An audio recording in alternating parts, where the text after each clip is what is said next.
And what, pray tell, do we seek at the Watcher's Palace? Oh, come off it, friend. You know full well why we're here. The time has come for you to return to Aetheris and help your brethren prepare for their journey here and beyond. Forgive me, Livingway, but I cannot in good conscience proceed with this plan. Huh? But what about the final days? The death and the doom? Oh, we have to hurry before it's too late!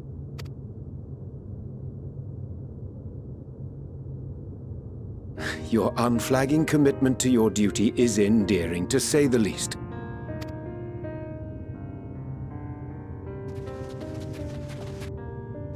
Oh, bugger!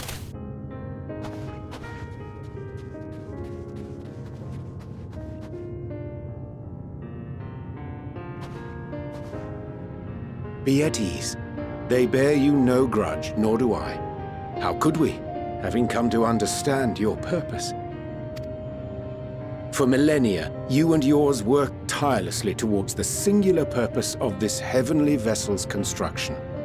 An arduous feat by any measure. 'Tis clear you have spared no effort. Why, your very names are a testament to your dedication.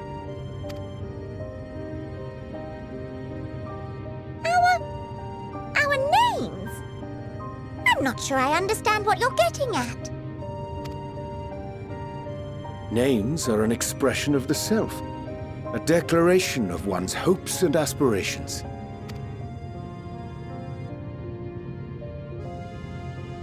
Your use of contemporary, uncomplicated nomenclature doth ensure clarity of purpose. There can be no doubt that your love for the people of Aetheris is boundless and pure.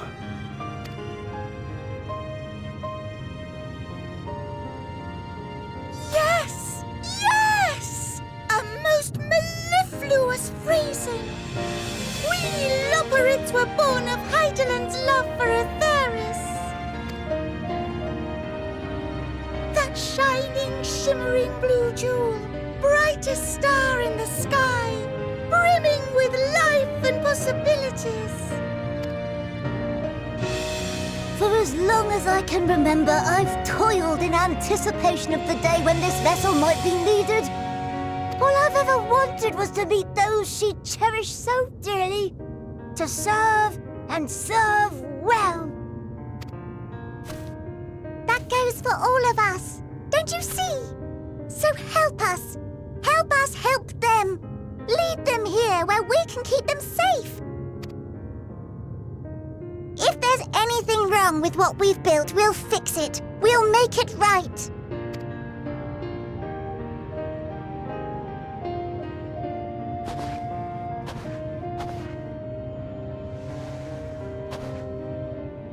Your works want not for repair. Yet there remaineth much for you to learn of men and your own kin besides. Singingway, thy name bespeaketh more than the simple marriage of rhythm and rhyme. The songs of Aetheris are beyond counting, and span the length and breadth of emotion. Maps are monuments to man's pioneering spirit and his devotion to charting the furthest reaches of our star. Many have devoted their lifetimes to exploratory pursuits, to venture unto the highest mountains and the deepest oceans in search of unknown frontiers. And thou, my friend, I do not think we've met. My name is Puddingway.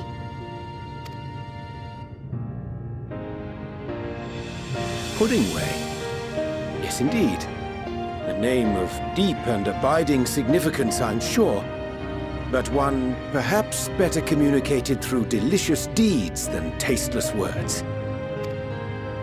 A judicious application of fey magics at a later juncture may be appropriate.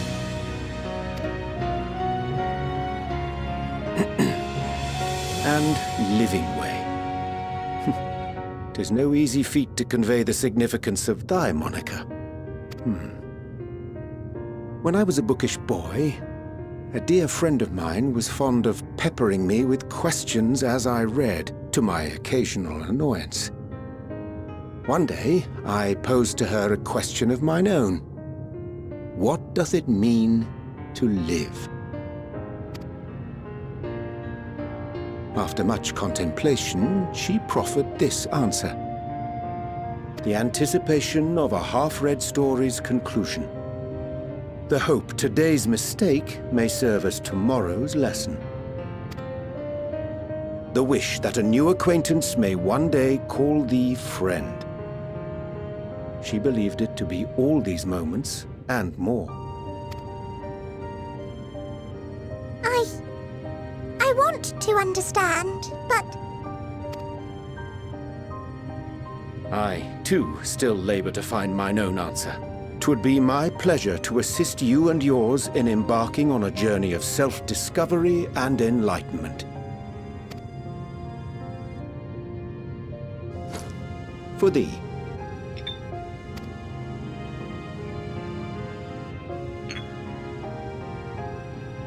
Ink as blue as the waters of Aetheris. Made in haste, though I assure thee, the quality has not suffered for it. The people need not be persuaded by honeyed words. Nay, I have faith they shall do what is right in due course. Until they do, I beg your patience, friends. And with that ink, let us fill the empty pages of Livingway's compendium. An open exchange of ideas will surely afford you all a better understanding of modern man, and with it, ideas for improvements and renovations. But more importantly, it shall empower us to together find a way forward.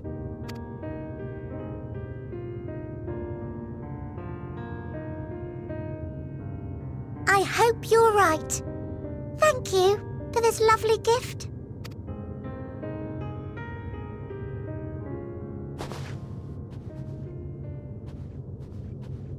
There you have it. I shall remain with the Loporrits to ensure that all is in order. Though we must needs prepare for every eventuality, you would all agree that the evacuation of our star is a last resort.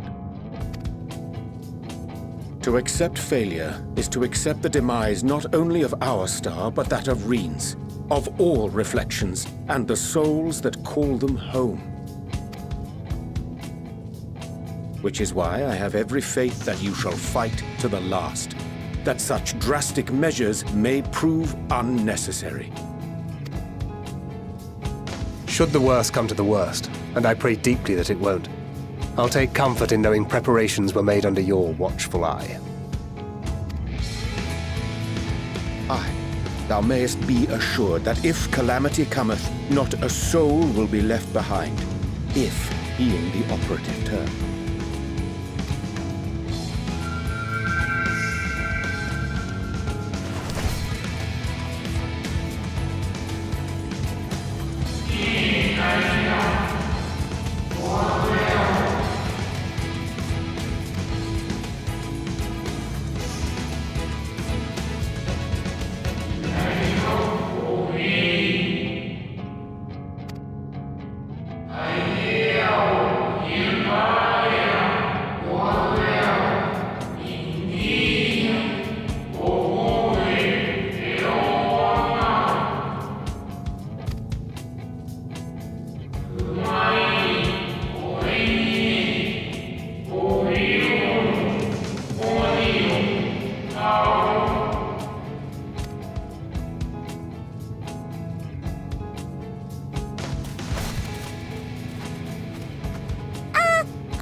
To interrupt, but I feel like I need to make amends for all the secrecy.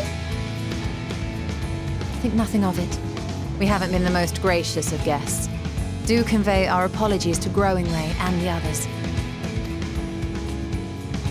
But of course! And when next we welcome more guests from Aetheris, we'll have learned to be much more hospitable hosts. Oh, and Circling back to the matter of inappropriate secrecy, we ought to discuss our benefactors. Agreed. The Garlean Forum, yes? What? How did you know?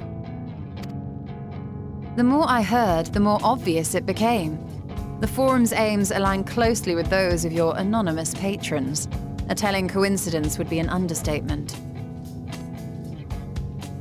Though had we not taken it upon ourselves to peruse certain restricted tones in Labyrinthos, we might still be unaware of their plans.